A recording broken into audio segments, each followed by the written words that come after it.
Yeah I'll call you back later. ಓ, ಎಷ್ಟ್ ಚೆನ್ನಾಗಿ ಇಂಗ್ಲಿಷ್ ಮಾತಾಡ್ತೀಯಾ. ನಂಗೂ ಸ್ವಲ್ಪ ಹೇಳ್ಕೊಡು, ಯಾವಾಗಾದ್ರೂ ಉಪಯೋಗಕ್ಕೆ ಬರುತ್ತೆ. ಓ ಅಷ್ಟೇ ತಾನೇ ಅತ್ತೆ, ಹೇಳ್ಕೊಡೋಣ ಬಿಡಿ. ಮಾಡ್ತೀನಿ ಈಗ. ಇವತ್ತಿಂದ ನೀವೆಲ್ಲಾರ ಮುಂದೆ ನಿಮ್ ಮಗ ಮೆಂಟಲ್ ಅಂತ ಹೇಳಿ. ಹೌದಾ? ಮೆಂಟಲ್ ಅಂದ್ರೆ ಏನು? ಮೆಂಟಲ್ ಅಂದ್ರೆ ಬುದ್ಧಿವಂತರು ಅಂತ. ಹೌದಾ? ಯಾರ್ದು ಫೋನು? ನಮ್ಮಮ್ಮ ಫೋನ್ ಮಾಡಿದಾರತ್ತೆ. ಕೊಡಮ್ಮ ನನ್ಗೆ. ನಿಮ್ಮಮ್ಮನ ಹತ್ರ ಮಾತಾಡಿ ತುಂಬಾ ದಿನ ಆಯ್ತು. ತಗೊಳ್ಳಿ ಮಾತಾಡಿ ಅತ್ತೆ.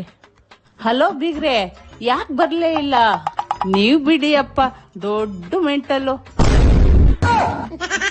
ನಿಮ್ ಮಗಳು ಅದಕ್ಕಿನ್ನ ದೊಡ್ಡ ಮೆಂಟಲ್ಲು.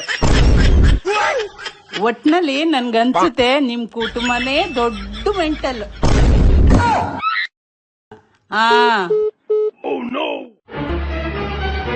ಇದೇನ್